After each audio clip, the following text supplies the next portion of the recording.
Welcome to AUC Author Series. In this series of programs, we interview the authors in the Atlanta University Center community and introduce you to their latest published works. This program is produced by Brad Ost and Daniel Lee.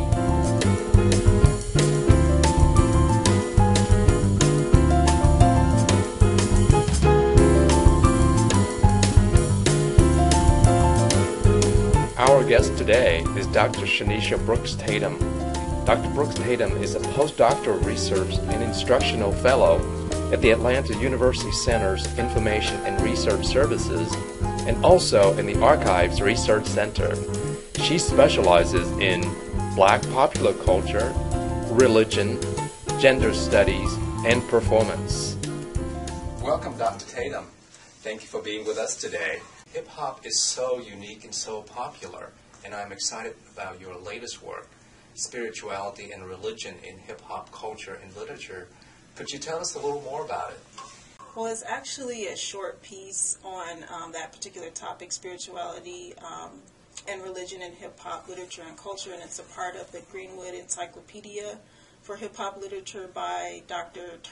Tarshia Stanley. She's a professor at Spelman College, and I was invited to submit a piece because there was not a lot of work on that topic, so that's how I got started. It was part of my dissertation project, and I just pulled the most important information, just an overview of spirituality and religion in hip-hop literature and culture, and that includes Christianity, Islam, and other religious practices as well. Why did you choose this topic for your work? I actually chose this topic, like I said, it was part of my dissertation, so a friend of mine from college exposed me to Christian hip-hop. I'd never heard it before. I was a big, and still am a big hip-hop fan, but I'd never heard about Christian hip-hop, so I just started researching it. I did interviews with artists in Detroit. I attended events. I interviewed church officials and pastors and leaders of various groups that facilitate Christian hip-hop performances and concerts and conferences all over the country. So it's just an interesting topic to me in terms of how artists are able to negotiate different audience expectations in terms of religious audiences and non-religious audience members who are just into hip-hop. So I'm interested in how they perform their gender, sexuality, and race in those particular contexts. Can you give us some example of hip-hop artists who have successfully crossed over into using spirituality and religion in their art? Well, actually, a lot of people don't know that hip-hop is rooted in Islam and Five Percenterism, so artists like Queen Latifah, Erykah Badu, several artists have used references, but if you're not familiar with the religious practice, they'll go unnoticed to you often. So things like the seed and, different references like that refer back to Five Percenterism. But in my work, I found a particular artist, Lecrae. He's actually from the South, and he lives in Atlanta. And he is one of the most popular Christian hip-hop artists. His work is pretty well received all over the world, actually. And so he's been able to, I think, do a good job at mediating the different trends and different soundscapes of hip-hop with the very strong religious and often political message that he has in his work as well. Right. People may be surprised that hip-hop could be a spiritual expression.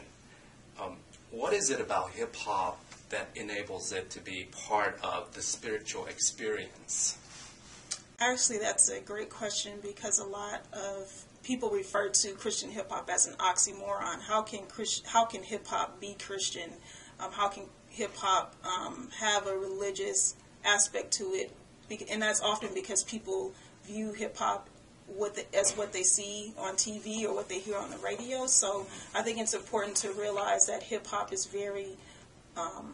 has a wide spectrum of artists, of messages, of corporate sponsorship that also contributes to the type of messages that are communicated. And so with that, I think it's important to understand that artists always come from a particular ideology, and in this particular context, it is Christian hip-hop. Christian-based ideology. Does that answer your question? Yeah, Okay. yeah, it did. Also, I think hip-hop music it lends itself to a kind of preacherly tone or didactic tone, a teaching tone, through the way that it's been argued that it's a offspring of Black Christian preaching, and you can kind of hear some of the intonations and the different techniques of voice and performance styles in preachers as you do in hip-hop artists. So I think in a way, Christian hip-hop is the hip-hop's generation's way of connecting their faith with performance. In the late 70s, when there's rock musical groups start crossing into Christian's music, do you have a historical perspective of that experience and how that is related to the hip-hop going to religion and spirituality today? Well, actually, even before the 1970s and the 1930s and 40s, Thomas Dorsey was one of the founders of gospel blues music, and it was this exact same thing. So we can see this as a trend throughout history. So he was a blues musician, and he converted to Christianity, and he brought kind of a blues sensibility to the hymns and the other songs that were being sung in black churches at the time. And there was a lot of resistance to that because they thought of it as dirty music, as not really appropriate to the church context, as basically not secular, doesn't have the ability to be able to worship through that music. And so what he did was, and other people as well, create this new type of music that was slowly but surely embraced over time. And the same thing occurred in the 1970s with Christian rock music. It was the hippie days in the U.S. Right. And a lot of teens were also into rock music, and there was this popular song, or actually album, that was titled after the song, "Why Does All the Devil Have All the Good Music?" or something to that effect. So I talk about this in my dissertation, which I'm actually revising into a book manuscript, just to show that